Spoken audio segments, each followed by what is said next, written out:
नमस्कार, आप देख रहे हैं नादी टीवी और मैं हूं आपके साथ विकास द्विवेदी। बुलेटिन की शुरुआत करेंगे इस वक्त मध्य प्रदेश की सियासत में मचे घमासान की खबर के साथ, जहां कांग्रेसी विधायकों के बीच भगदड़ मची हुई है। इस बीच पूर्व मंत्री डॉक्टर गोविंद सिंह का बड़ा बयान सामने आया है, जिसमें उन्होंने पार्टी के नेतृत्व या कहें पीसीसी चीफ और पूर्व सीएम कमलनाथ की कार्यशैली पर सवाल खड़े किए हैं। गोविंद सिंह ने कहा कि हमारा संगठन कमजोर है, इसलिए विधायक पार्टी छोड़कर जा रहे हैं। उन्होंने ये भी कहा कि पहले राजनीति जनसेवा का माध्यम मानी जाती थी, लेकिन अब ये व्यवसाय बन गई है। पूर्व मंत्री ने कहा कि पार्टी प्रजातांत्रिक तरीके से चलनी चाहिए और फैसले सामूहिक रूप से लिए जाने चाहिए। वन मैन या व्यक्ति विशेष पर पार्टी आधारित नहीं होनी चाहिए। गोविंद सिंह ने कमलनाथ के इस बयान कि मुझे कोई फर्क नहीं पड़ता कि जैसे जाना है वो चला जाए पर भी असहमति जताई और कहा कि विधायकों से बात की जानी चाहिए थी। यूपी में भी ऐसा ही हुआ था। तब उन्होंने बात की। मानसून सत्र स्थगित होने पर कहा कि सत्र के माध्यम से हम जनता की बात रखते हैं, लेकिन अब ऐसा नहीं हो पाएगा। उनकी राय है कि सत्र होना चाहिए था।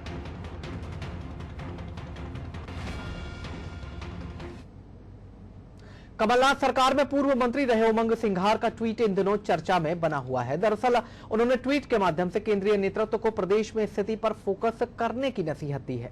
उमंग सिंघार का कहना है कि मध्य प्रदेश और राजस्थान में जो परिस्थितियां बनी हुई हैं, उसको देखते हुए केंद्रीय नेतृत्व को फोकस करने की जरूरत है। इसके अलावा उन्होंने ये भी कहा कि आज कुछ लोग खुद नेता बनना चाह रहे हैं। हमारे संवाददाता अंकुर अधर्यु ने बात की पूर्व मंत्री उमंग सिंघार से। पूर्व वन मंत्री उमंग सिंघार हमारे साथ मौजूद हैं। उनके ट्वीट आजकल काफी सुर्खियों में, उन्हीं से जानते हैं सर, किस तरह की आपकी जो ट्वीट रहते हैं उसके पीछे का क्या कारण? देखिए, जो चाहे मैं करूं कोई भी करे ट्वीट, लेकिन जो तात्कालिक वर्तमान परिस्थिति है उसी पे ट्वीट होते हैं। और आज मुझे लगता है कि कांग्रेस के अंदर जिस प्रकार से सब अपनी अपनी महत्वाकांक्षाओं के लिए नेता बनना चाह रहे हैं, पार्टी संगठन से उन्हें कोई मतलब नहीं। तो नेता उनको पार्टी बनाती है, संगठन बनाती है, तो ये उनको समझना चाहिए। चाहे सिंधिया हो, चाहे सचिन पायलट हो, ऐसे कई मामले हैं। तो अगर पार्टी का सम्मान करते हो तो पार्टी के साथ रहना था। तो जैसे राहुल गांधी जी ने कहा कि जो पार्टी में रहना चाहे वो रहे, बाकी जो नहीं रहना चाहे वो जा सकता है। अब कोई जाना ही चाहता तो राहुल जी क्या करेंगे? अब जिसने मन ही बना लिया। लेकिन अगर आपको कोई बात करनी है तो परिवार में बैठ के बात कर सकते हो। आप बात करना नहीं चाहते और आप बार्गेनिंग कर रहे हो, सौदेबाजी कर रहे हो, तो गलत है। संजय मसानी को लेकर भी एक ट्वीट आज आपका आया। देखिए, उन्होंने धर्म अधर्म की बात करी, इसलिए कांग्रेस में आए। कांग्रेस में उनका कमलनाथ जी ने सम्मान दिया, तो मैंने उनके माध्यम से पूछा ही है कि आपके जीजा श्री भी वहाँ पे अधर्मियों के बीच में फंसे हुए हैं, एक ठाकुर के रूप में बने हुए सोले के, तो क्या वो भी आएंगे? आखिरी सवाल, ये संगठन में ऐसी क्या कमी है जो लोग लगातार छोड़ के जा रहे हैं? ऐसा नहीं है। देखिए, जिसकी अगर व्यक्तिगत, मैंने अभी फिर कहा, पुनः कह रहा हूँ कि जिसकी अगर अपनी खुद की व्यक्तिगत महत्वाकांक्षा है या आर्थिक प्रलोभन है, तो ये तो वही विधायक बता सकता है। बिल्कुल, ये थे वन मंत्री, पूर्व मंत्री उमंग सिंघार। इनका यही कहना है कि जिसकी कुछ महत्वाकांक्षा होंगी उनको कोई रोक नहीं सकता है। बाकी संगठन से व्यक्ति होता है, व्यक्ति से संगठन नहीं होता है। कैमरामैन रेहान के साथ भोपाल से नादी टीवी के लिए अंकुर अधोरियो। वहीं बीजेपी के पूर्व विधायक रामदास उइके ने अपनी ही पार्टी के खिलाफ मोर्चा खोल दिया है। कांग्रेस विधायकों के बीजेपी में शामिल होने पर उइके ने कहा है कि अब नेता और कार्यकर्ता पार्टी से नाराज हो रहे हैं।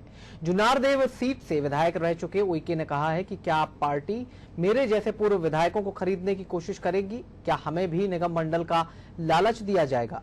जयभान सिंह पवैया, अनूप मिश्रा जैसे नेताओं के नाम लेकर उन्होंने कहा कि सभी नाराज हैं, लेकिन पार्टी इन वरिष्ठ नेताओं की बात सुनना ही नहीं चाहती।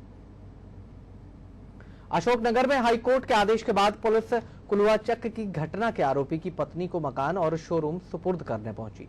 पुलिस ने शोरूम और मकान का ताला खोलकर वीडियोग्राफी तो कराई, लेकिन पुलिस बेडरूम तक नहीं गई और न ही वहां वीडियोग्राफी करवाई। पर महिला बेडरूम में पहुंची तो कमरे में सारा सामान बिखरा हुआ था और फर्नीचर समेत अन्य सामान टूटा हुआ था।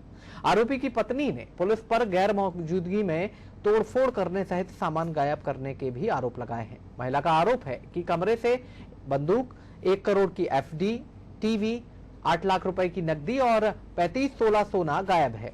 वहीं शोरूम से 2 बाइक, कस्टमरों के चेक और 2 4 पहिया वाहन भी गायब है। उधर एसपी रघुवंश भदौरिया ने कहा है कि कोर्ट ने आरोपी की पत्नी को पुलिस को सहयोग करने के लिए कहा था, लेकिन वो खुद पुलिस के सामने हाजिर नहीं हुई।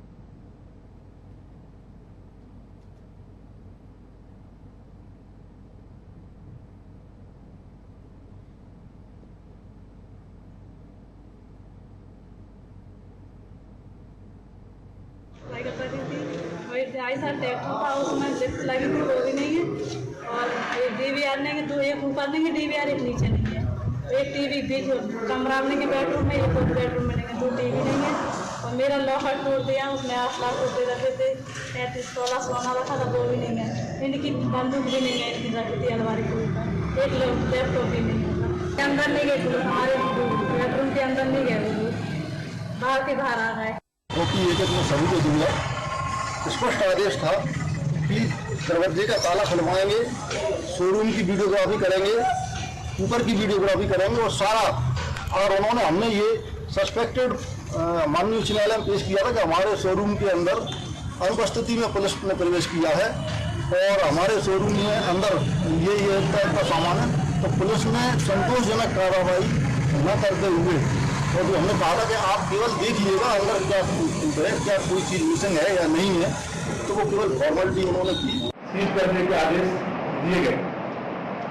स्कूल में आपको व्हाट्सएप पे स्कूल में शेयर करूँगा जो क्या क्या दिया है। भोपाल की इनकी प्रॉपर्टी है, वहाँ भी सीज करने का आदेश दिया गया है। और जो यहाँ पे इनके जितने जमीन है और जितने बैंकों में इसके लगभग 50-60 लाख रुपये इनके जमे हैं सभी के, सारे सीज करने का आदेश। सीज करने से मतलब तो बस सीज होगा उसको उनके तहसीलदार के लिए, अपने बैंक अधिकारी के लिए, भोपाल के तहसीलदार के लिए सब आदेश जारी करें। आगरा के फतेहाबाद ब्लॉक के नगरचंद्र गांव में जल भराव एक बड़ी समस्या बना हुआ है। ग्रामीणों के घरों में तालाब का गंदा पानी भर जाता है, जिससे लोगों को बीमारियों का डर बना रहता है। ग्रामीण अपनी इस समस्या को लेकर कई बार धरना प्रदर्शन भी कर चुके हैं, लेकिन कोई सुनवाई नहीं होती। सांसद विधायक के कहने पर भी गांव के हालात आज तक नहीं सुधरे।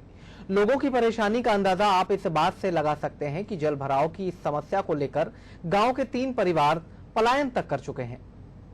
समस्या भाई साहब ये है कि यहाँ पे देखो जल भराव हो जाता है, आए दिन बच्चे इसमें गिरते रहते हैं, बड़ी समस्या आती है। कोई मतलब जितने भी अधिकारी हैं छोटे से लेके बड़े लेवल तक देख सब गए, लेकिन किसी ने कोई सुनवाई नहीं करी है। और यहाँ के लोग इतने परेशान हो गए, देखो घरों को छोड़ के बाहर जा रहे हैं। इतनी समस्या आप बताओ, ये घर है ये कहाँ जाएंगे, इतना पानी है कमर तक। कई बार धरना दिया, पिछली बार हाँ सांसद भी आए थे और ये लोग कई बड़े लोग आए थे, लेकिन किसी ने बोल दिया उन्होंने कि जब वोटिंगबाजी होगी और जीत जाएंगे तो करवा देंगे। अभी वो चल रहा है क्या बोलते हैं आचार संहिता है तो उसमें करवा नहीं सकते, लेकिन उसके बाद कोई देखने तक नहीं आया समस्या।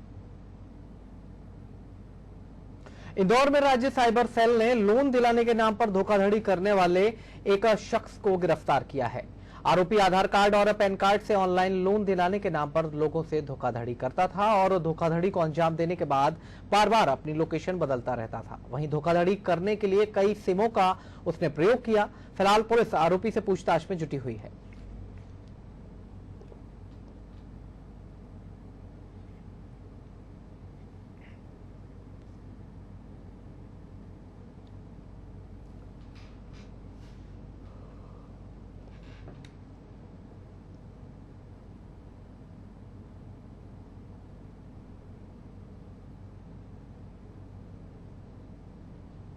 आईडीबीआई बैंक से लाखों की धोखाधड़ी करने वाले 2 आरोपियों को इंदौर क्राइम ब्रांच ने गिरफ्तार किया है। पुलिस ने बताया कि आरोपी सागर पाटीदार इलेक्ट्रॉनिक शॉप का फर्जी गुमास्ता बनवाकर आईडीबीआई बैंक में अपना खाता खुलवाया। बैंक से पीओएस कार्ड मशीन ली, जिसके बाद 3 और आरोपियों ने मशीन से 9 लाख रुपए निकालने के बाद बैंक पर क्लेम किया कि उन्हें पेमेंट नहीं मिला, तो वहीं बैंक ने दोबारा उन्हें 9 लाख रुपए लौटा दिए। लेकिन जब छानबीन में मैनेजर को शक हुआ तो उसने पुलिस से शिकायत की। वहीं पुलिस ने 2 आरोपियों को गिरफ्तार किया है। आरोपियों से पूछताछ की जा रही है। ये जो सुमित मुंडला है वो इंजीनियरिंग बैकग्राउंड है उसका, और उसके द्वारा बैंक के कई लोगों से संबंध है उसके, और इसका फायदा उठाते हुए इसके द्वारा एक फर्जी जो सागर पाटीदार के नाम से एक फर्जी अकाउंट बनाया गया। सागर पाटीदार नाम का व्यक्ति जरूर है, लेकिन उसमें विशाल इलेक्ट्रॉनिक्स के नाम से जो आईडी वगैरह उपलब्ध कराई गई थी, वो विशाल इलेक्ट्रॉनिक्स को जो वेरीफाई किया गया तो वो उस व्यक्ति ने कोई अकाउंट सागर पाटीदार के नाम से खुलवाया ही नहीं है। तो ये सारी बातें जब इन्वेस्टिगेशन में आई तब फिर सुमित को हिरासत में लिया गया। उसके द्वारा एक्सेप्ट कर लिया गया कि 9,30,000 रुपये की उनके द्वारा धोखाधड़ी की थी और 3 भागों में इनका हिस्सा किया गया था। बड़वानी जिले में विवाहित महिला के साथ दुष्कर्म करने वाले 2 आरोपियों को पुलिस ने गिरफ्तार कर लिया है। 2 आरोपी अभी फरार चल रहे हैं। पुलिस ने बताया कि 3 दिन पहले महिला पति के साथ गांव जा रही थी। इसी दौरान आरोपियों ने मुंबई आगरा नेशनल हाईवे पर महिला के साथ दुष्कर्म कर 25,000 रुपए की लूट की थी, जिसे गंभीरता से लेते हुए पुलिस ने 2 आरोपियों को गिरफ्तार किया है। फिलहाल पुलिस फरार आरोपियों की तलाश में जुटी है। 13 तारीख को जुलवानिया और टीकरी के बीच में गोल फाटक के नर्सरी के पास में हमें वहाँ से रिपोर्ट प्राप्त हुई थी। एक महिला अपने पति के साथ में मोटरसाइकिल पे जा रहे थे और बीच में एक जगह रुके थे, तो 4 लोगों ने उनके रुपये छीने और बारी बारी से महिला के साथ में दुष्कर्म किया। इस सूचना के आधार पर हमारे पूरा जो वहाँ का मुखबिर तंत्र है उसको एक्टिवेट किया गया और जो महिला द्वारा पूरा उनके बारे में जो जानकारी दी गई थी तो उसके आधार पर हमने जो है 2 लोगों को अरेस्ट किया है जिन्होंने महिला के साथ दुष्कर्म किया था। 2 और लोग हैं, उनकी तलाश की। अगली खबर शुजालपुर से मिल रही है, जहां एक युवक का शव कुएं में पड़ा हुआ मिला है। 3 दिन से मृतक लापता था। सिटी कोतवाली का यह पूरा मामला बताया जा रहा है। तो इस वक्त की एक खबर शुजालपुर से मिल रही है, जहां युवक का शव कुएं में पड़ा हुआ मिला है। 3 दिन से घर से लापता था मृतक। सिटी कोतवाली का यह पूरा मामला बताया जा रहा है।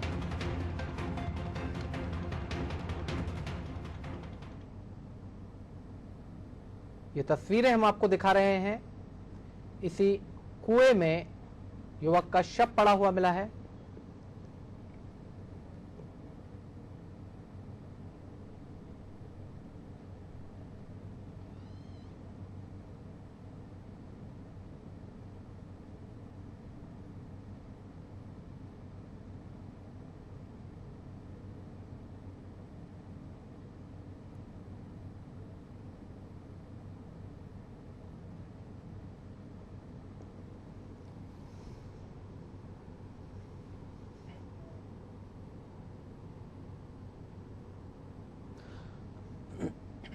खबर पर ज्यादा जानकारी के लिए हमारे साथ फोन लाइन पर मौजूद हैं हमारे संवाददाता ओम। जिस तरह से खबर निकल करके आई है, युवक का शव मिला है कुएं में, क्या कुछ जानकारी है पूरे मामले को लेकर आपके पास?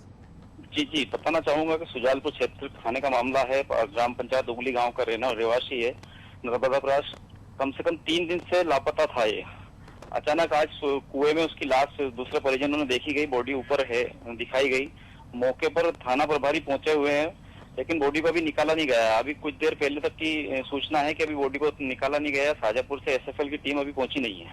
जी, बहुत बहुत शुक्रिया तमाम जानकारी के लिए ओम। तो इस वक्त की खबर शुजालपुर से निकल करके आ रही है, जहां 3 दिनों से लापता युवक का कुएं में शव मिला है। और अगली बड़ी खबर मिल रही है राजधानी भोपाल से, जहां मध्य प्रदेश विधानसभा का मानसून सत्र निरस्त हो गया है। विधानसभा सचिवालय ने इसकी अधिसूचना भी जारी कर दी है। फिलहाल खबर मिल रही थी, राज्यपाल आनंदीबेन पटेल ने अनुमोदन किया है। 17 जुलाई को सर्वदलीय बैठक में यह फैसला लिया गया था। कोरोना महामारी के संक्रमण के चलते यह फैसला लिया गया है। बैठक में प्रोटेम स्पीकर के साथ सीएम और पूर्व सीएम भी मौजूद थे।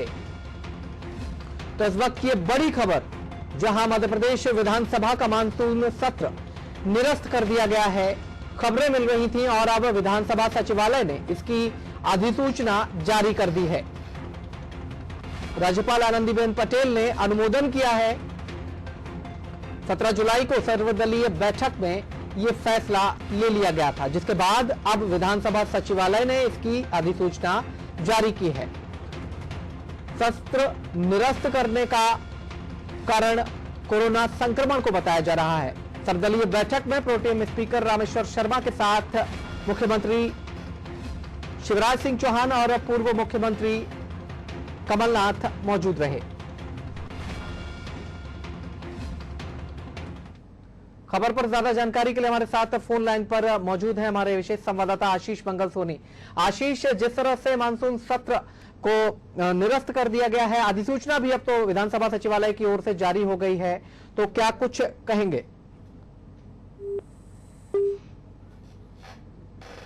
लगता है हमारा संपर्क हमारे संवाददाता से टूट गया है। तो इस वक्त ये बड़ी खबर राजधानी भोपाल से, जहां विधानसभा सचिवालय ने सत्र निरस्त होने की अधिसूचना जारी कर दी है। राज्यपाल आनंदीबेन पटेल ने इसका अनुमोदन किया है। खबर पर ज्यादा जानकारी के लिए हमारे विशेष संवाददाता आशीष मंगल सोनी एक बार फिर हमारे साथ जुड़ चुके हैं। आशीष, ये सत्र निरस्त हुआ है और तमाम तरह की प्रतिक्रियाएं भी इस बीच में आई थी, हालांकि कारण कोरोना संक्रमण को बताया जा रहा है, क्या कुछ कहेंगे? देखिए, विकास मध्य प्रदेश विधानसभा का मानसून सत्र 20 जुलाई से 24 जुलाई तक आहूत किया गया था, लेकिन आज राज्यपाल आनंदीबेन पटेल की अनुमोदन के बाद विधानसभा सचिवालय ने अधिसूचना जारी कर दी है कि अब मानसून सत्र निरस्त कर दिया गया है। दरअसल सत्र संबंधी जो तमाम विषय थे उन पर विचार विमर्श करने के लिए 17 जुलाई को विधानसभा के प्रोटेम स्पीकर रामेश्वर शर्मा ने सर्वदलीय बैठक बुलाई थी, जिसमें कोरोना महामारी के व्यापक असर और संक्रमण को देखते हुए तमाम परिस्थितियों पर चर्चा की थी। इस बैठक में ये बात निकलकर सामने आई थी कि जब सरकार की तरफ से लोगों से अपील की जा रही है कि सोशल डिस्टेंसिंग का पालन करे, भीड़ भाड़ वाले स्थानों पर न जाए और एहतियात के तौर पर तमाम उपाय करे जिससे कोरोना संक्रमण को फैलने से रोका जा सके। तो जब सरकार इस तरह के उपाय कर रही है तो फिर सदन में तकरीबन 219 सदस्य हिस्सा लेंगे और इनके साथ कर्मचारी और विधायकों और मंत्रियों के स्टाफ मिलाकर तकरीबन 1200 लोगों के आसपास के पहुंचने की संभावना बन रही थी। तो इन तमाम परिस्थितियों को देखते हुए, चूंकि मध्य प्रदेश में 204 विधायक हैं, 26 विधायकों के इस्तीफे के बाद वो सीटें रिक्त हैं, लेकिन चूंकि मंत्री भी बनाए गए हैं तो इस लिहाज से 219 सदस्य सदन की कार्यवाही में भाग लेते। लेकिन कोविड-19 को देखते हुए सरकार की तरफ से सर्वदलीय बैठक ली गई प्रोटेम स्पीकर रामेश्वर शर्मा की तरफ से, और उसमें ये तय किया गया। इस बैठक में मुख्यमंत्री शिवराज सिंह चौहान, पूर्व मुख्यमंत्री कमलनाथ, विधानसभा के पूर्व अध्यक्ष एनपी प्रजापति, कांग्रेस नेता सज्जन सिंह वर्मा और संसदीय कार्य मंत्री नरोत्तम मिश्रा भी मौजूद थे। तो ये बैठक में फैसला लेने के बाद राज्यपाल महोदया से अनुरोध किया था प्रोटेम स्पीकर ने, और आज इस बात की अधिसूचना विधानसभा सचिवालय ने जारी कर दी। जी, बहुत बहुत शुक्रिया आशीष इस तमाम जानकारी के लिए। तो इस वक्त की ये बड़ी खबर मध्य प्रदेश की राजधानी भोपाल से निकल करके आ रही है, जहां विधानसभा सचिवालय ने अधिसूचना जारी कर दी है। मानसून सत्र निरस्त कर दिया गया है। 20 जुलाई से 24 जुलाई तक ये सत्र आहूत किया गया था, लेकिन कोरोना संक्रमण के खतरे को देखते हुए अब इस सत्र को निरस्त कर दिया गया है। 17 जुलाई को सर्वदलीय बैठक में इस मामले पर विमर्श किया गया था, जिसके बाद प्रोटेम स्पीकर रामेश्वर शर्मा ने राज्यपाल आनंदी पटेल से अनुरोध किया था और उसके बाद अब उन्होंने इसका अनुमोदन किया है।